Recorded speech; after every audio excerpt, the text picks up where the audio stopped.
Hey, what's up? We got a new update on the 2024 Tacoma build, and it's a big one. As always, we're gonna do a build breakdown with all of the cost of parts, installation hours, and your total price out the door. We're starting with 74 weld portals tonight.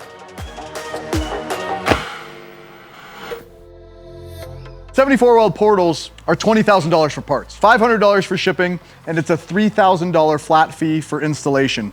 If you want 74 weld portals on your 24 Tacoma, you're looking at $26,000 installed. We've talked ad nauseum about portals on this channel. You like that word? I do too. Huge improvement on your ground clearance because you're getting lift height at the axle and not relying on suspension to lift your vehicle. That's gonna give you ground clearance like crazy. And then when you add bigger tires, because portals give you the ability to add larger tires more easily, you're increasing that ground clearance even more. The axle shaft goes into the top of this portal box, and there's gears in here. There's 4 gears on these in particular. And then the center of your wheel hub is just about 3.5 inches lower than where your axle shaft is. So that's where the lift height comes from. The nice part about that is you don't have to lift your truck via your coilovers or your rear springs. Huge benefit of that is that you can utilize the entire travel of your shocks. So you're gonna have a better ride quality on-road, and you're gonna have a lot more functionality off-road especially. I'm so excited I can't even tell you, because this is the first time we've had 74 weld portals on a shop vehicle. We got to drive theirs for about 3,000 miles on their white Tacoma. You've probably seen it on this channel. It's just completely next level. So we're really stepping it up, running 37-inch tires with this setup. And come look at the front while we're talking about portals. Full billet uprights. These are 100% made in America, and they're doing aerospace level weapons systems and defense projects. You can really rest assured that 74 Weld is making the highest quality parts you could possibly imagine in the off-road space. You can break anything off-roading, I just want to throw that out there. So we're gonna give it our best shot to run these through the ringer, but I mean, Lauren Healy, Bailey Cole, all the Ultra 4 racers have been pushing these to the max. Those are a little bit different race portals, but it's made at the same facility with basically the same exact stuff. And it's my favorite mod. Now, I mentioned on the rear that there are 4 gears inside of here, and the benefit of having 4 gears also is that there's a reduction. So it's a 22% gear reduction, meaning you're gonna get more low-end torque. Now, the new 24 Tacomas do have an 8-speed transmission and a lot more torque than the 3rd gen Tacomas, especially if you get a hybrid, which I recommend strongly. But you're gonna be able to turn 37s a lot more easily, which means you don't need a re-gear. We've actually not done a re-gear on any of the new gen stuff because they have so much more torque. But when you're doing a full build, more torque always helps. And in this case, with 37s, we're gonna start there. We may end up pushing these to 40s, we'll see, but it's gonna feel better than stock when you accelerate. Once again, this is next level stuff, and it's really specialty. So if you're even thinking about doing portals at all, hit us up. As far as the rest of the build goes, we've talked about this build a little bit, but we have King 2.5-inch diameter shocks all around. These are the adjustable Kings. We also have the Total Chaos links in the rear. Tacomas no longer have leaf springs, which I'm really pumped about. That link package alone is $2,300. We matched the Total Chaos rear links with the Total Chaos uppers. These have bushings on the inboard side and a Heim joint on the outboard side. And actually, I'm not positive if I love these uppers or not, and I'll show you why. We just did a rebuild on the bushings because these were torqued to spec, but we ripped through the bushings pretty good. So we're actually working with 74 Weld on doing some billet uppers, and I can't wait to get those in. Total Chaos has a great reputation. I'm running them on other things. Actually, my son's 4Runner has them.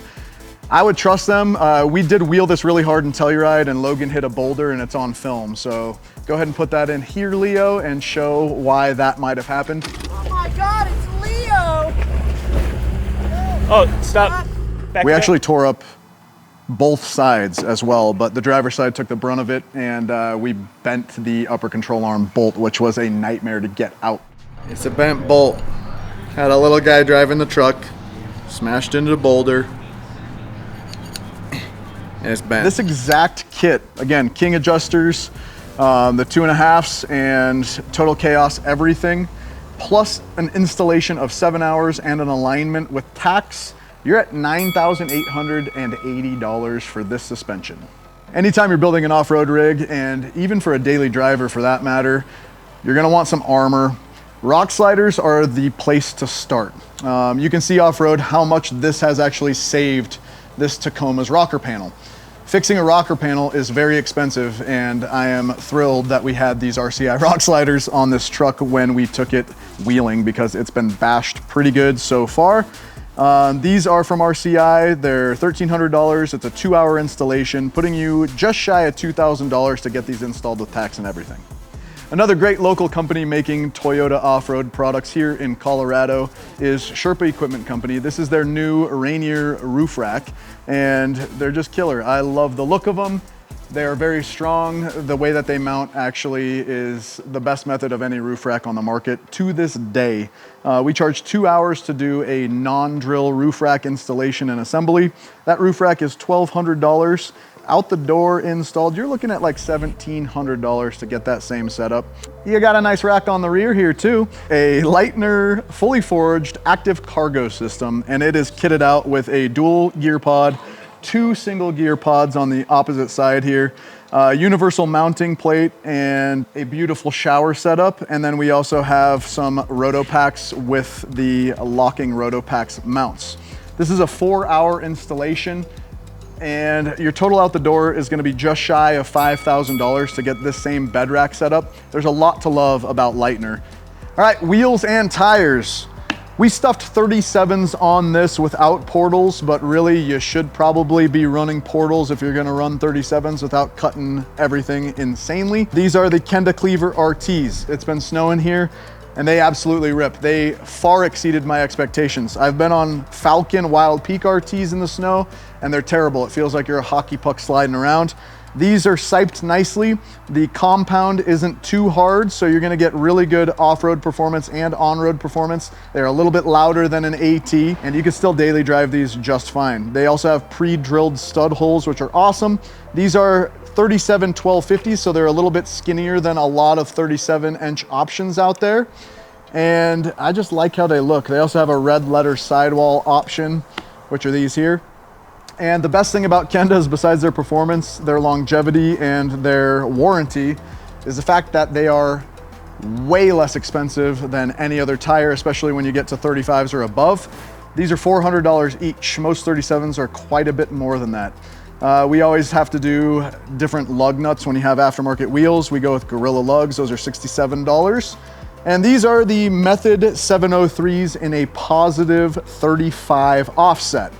It's a 17-inch wheel from here to here, and it's an 8.5 width from here to here. Now let's talk about the offset. Since this is an 8.5, a 0 offset would be dead center at 4.25 inches from here, and that is where the wheel mounts, at the hub. When you go positive, it moves that way, and it's calculated in millimeters. So positive 35, basically this wheel's hub mounting surface is towards the outside of the wheel, 35 millimeters. What that does is it makes your stance narrower. The new gen stuff is all coming in higher positive offsets. So stock is more like a positive 60, whereas the 3rd gen Tacomas used to be about a positive 35 stock. So if you wanted that wheel poke look, you would go to about a 0. To achieve the same look on the new gen stuff, you're going to about a positive 25. But again, if you're running portals, you're gonna want as high of a positive offset as you can fit. Positive 45 is kind of ideal, and that is what 74 Weld did with Method race wheels. I believe they're 207s, and it's a positive 45, and they're fully forged. Those wheels are $950 each. These are $319 each. So we're gonna roll with these for now and see how they perform. They look awesome. I love Method. I mean, I really don't even try to sell anything but Method these days. They're always available. High quality bead grip wheels, so you can air down quite a bit and not have to deal with the nuances of a traditional bead lock, which is not necessary for about 99% of people who are even off-roading, in my opinion. Your total out the door for this wheel and tire setup, mount, balance, TPMS stuff done, is just shy of $3,500. The upgraded lighting on this truck so far is a Baja Designs S8 40-inch light bar on the roof rack. And then we also have Baja Design's fog replacements. So the fog lights that come factory in the new Tacomas are not great, but Baja Designs are great. They're made in the US, they have a lifetime warranty, and those are really all that's out right now from Baja Designs that kind of fit with this, but they have a ton of exciting stuff coming. Right now, the controller though, we have 3 auxiliary switches already in there, and there's only one little nuance you have to be worried about because the light bar on the roof pulls 16 amps and the factory auxiliary switches are only good up to 15 amps. You have to add a relay if you're gonna pull more amps than that 15. In this case, 16 amps for that light bar. It was popping fuses when we tested it. For all that stuff installed with a KC wire hider, which keeps your windshield looking real nice and you don't have to pop any holes in your cab to run wires cleanly, that's only $20, but out the door for all that stuff, you're at $2,400. Another fun addition we made recently is this AWE high clearance exhaust. This AWE exhaust is the coolest high clearance exhaust I've seen on anything so far. They have a stainless steel ring around the tip that tucks up here in the frame, and that is a bash guard. So if you were to smash this on a rock, it's not gonna crumple your tip. I did not think that I was going to like aftermarket exhaust on a 4-cylinder truck, but this thing sounds proper.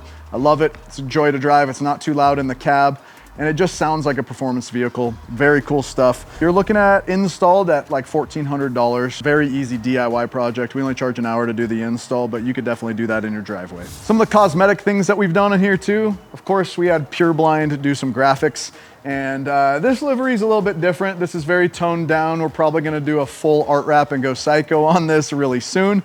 But something like that, vinyl, custom work, you're looking at somewhere around $1,800. I'm not sure, we send them a lot of work. Nick's my buddy who owns the place and he just did this for us. So about $1,800 you can count on. It's really based on how long it takes to install and also how many square feet of vinyl you're using.